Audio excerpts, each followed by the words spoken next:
Sudah 1 bulan lebih, sampai di rumah sakit, tepatnya di ruang depan ruang praktik dokter Ricky. Sean dan Iren mengantri di kursi tunggu. Aku takut jika saya mengecewakan, ucap Iren sembari menggenggam tangan Sean dengan erat. Tidak apa-apa, mau hasil seperti apa, gue tidak menuntut lo untuk hal yang cepat, jawab Sean sembari mengusap punggung tangan istrinya.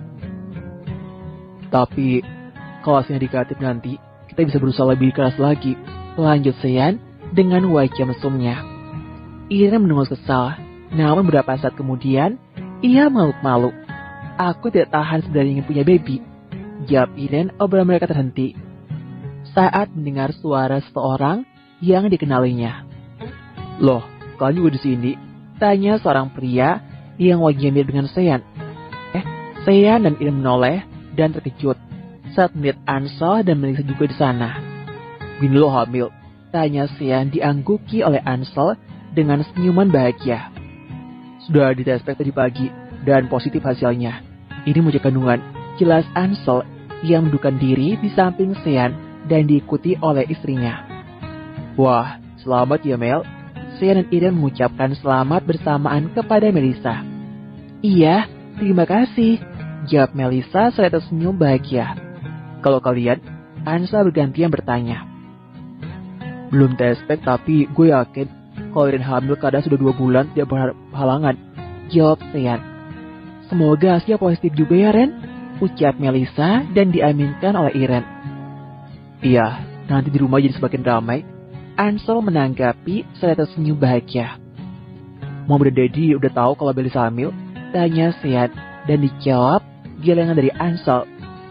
Sengaja nggak tahu kalian memastikannya lebih dulu. Bagaimana kalau kita kembali ke kita bersama? Ini akan menjadi kejutan untuk kedua orang tua kita, ucap Ansel. Dan diangguki oleh Sean bertanda setuju. Tidak berselang lama, nama ini dipanggil oleh perawat. Bertanda gilirannya diperiksa oleh dokter. Barengan aja, ucap Iren sembari menarik tangan Melissa. Emangnya boleh? Melissa beranjak di duduknya sembari memperlihatkan sekelilingnya. Di mana baik ibu hamil yang turut mengantri. Boleh, jawab Ansel, lalu bicara kepada perawat yang di sana. Wah, kalian ini janjian bikin anak ya? Seru Ricky tergelak keras saat melihat 2 pasangan suami istri memasuki ruangannya. Saya mendengus kesal, sedangkan Ansel tersenyum mesem dan istri mereka tersenyum malu. Ayo, silakan duduk dulu. Dr. Deacon persilakan pasien duduk di kursi yang berseberangan dengan mejanya. Iren dan Melissa duduk di kursi, sedangkan suami mereka berdiri di belakang mereka. Siapa dulu yang boleh periksa? Tanya sembari menatap 2 wanita cantik yang di hadapannya. Terserah, mau yang mana dulu? Jawab Iren diiringi dengan senyuman. Baiklah. Kamu ini sebenarnya kenapa, Gwen? Tanya Vika kepada putrinya yang mulai baru duduk di ruang makan. Vika yang duduk di samping putrinya pun langsung menjat tengkuk putrinya. Gak tahu mah, aku mau mencium bau ayam goreng itu, jawab Gwen sembari menutup mulutnya dan menunjuk ayam goreng kremes yang tersaji di meja makan. Apa? Mau mencium bau ayam goreng? Bill Vika. Pikirnya langsung negatif dan lalu menggang kedua bau putrinya dan menghadapkan ke arahnya. Terus, apa lagi kamu rasakan? Vika menatap putrinya dengan menyelidik. Mual dan pusing mah, itu saja, jawab Gwen masih menutup raut mulutnya dan hidungnya. Sudah berapa lama? Tanya Vika lagi. Sudah 1 minggu ini, tapi hari ini yang terparah. Jangan khawatirkan aku mah, hanya masuk angin biasa, jawab Gwen menatap wajah ibunya yang terlihat risau. Namun Vika tidak mendengarkan putrinya. Katakan pada mama, apa kamu telah 6 bulan? Tanya dengan tegas dan tata matanya menyalang. Iya, sudah 1 bulan lebih. Apa hubungannya? Gwen menjawab dengan jujur namun juga berkerut bingung karena ibunya tampak marah. Jeng, like-nya kok udah kendor ya? Please banget dong, jangan lupa kasih like-nya. Penyesalan.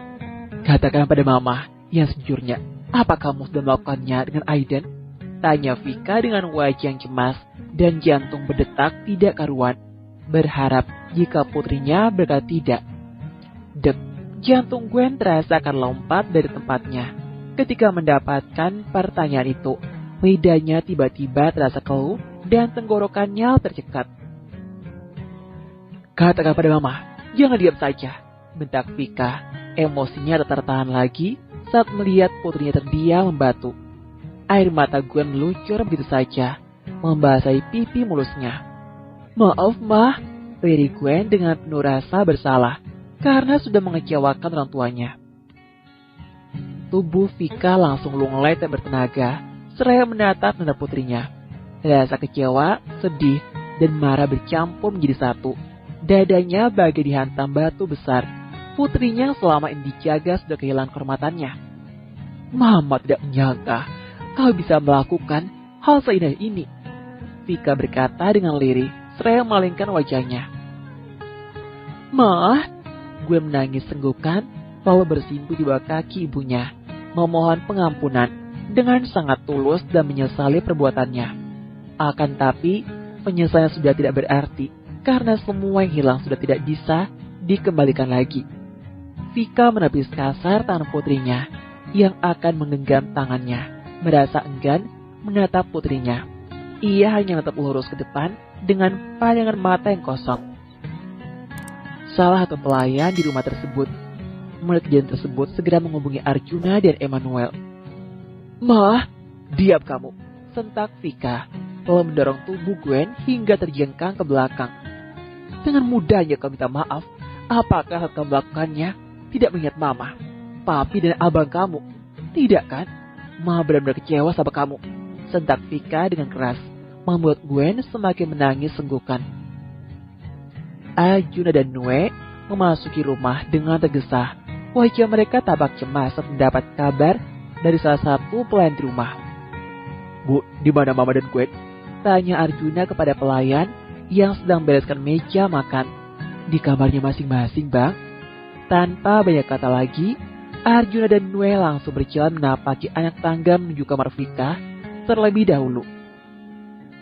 "Mama," Arjuna dan Nue mendekati Vika yang menangis senggukan di atas tepian tempat tidur. "Ada apa sayang?" Nue memeluk istrinya yang mulai menangis histeris. Vika menunjukkan tespek yang di atas nakas. Ya, sebelum anak dan suaminya datang, Vika merintahkan satu pelayan untuk melihat tespek kehamilan itu. Mata Nue dan Arjuna pada benda pipi itu yang tergeletak di atas nakas itu. Lalu Nue mengambilnya dan mengamatinya. Bibirnya melengkung saat melihat ada garis 2 di sana. "Kamu ambil lagi. Ini rezeki, kenapa harus menangis?" ucap Nue berbinar bahagia. "Itu bukan milikku, Pi," jawab Vika seraya mengurai pelukannya, menatap suaminya dengan penuh kesedihan. "Lalu, milik siapa kalau bukan kamu?" jawab Nue masih tersenyum bahagia. "Itu milik gue," jawab Vika, lalu menenggelamkan wajahnya. Di dada bidang suaminya menumpahkan tangisnya di sana. Senyum di bibir Nue mengendur. Wajahnya kini berbinar yang menjadi sok. Arjuna mengambil tespek yang di tangan ayahnya, lalu menatap benda pipi itu sejenak. Sesaat kemudian, matanya merah dan mengeraskan rahangnya dengan kuat hingga giginya bergemeletuk. Ia beranjak menuju kamar Gwen. Arjuna mendang pintu kamar Gwen sampai jebol, membuat Gwen yang sedang menangis di atas tempat tidur terkejut. "Abang," lirik Gwen, tubuhnya bergetar hebat karena ketakutan saat melihat aura mengerikan dari Arjuna. "Bangun kamu," bentak Arjuna, seraya berjalan mendekati Gwen dan langsung menyeret Gwen keluar dari kamar. "Abang, ampun!" Gwen meringis kesakitan saat tubuhnya diseret begitu saja oleh Arjuna. "Nah kan, macannya mengamuk, jangan lupa like-nya ya."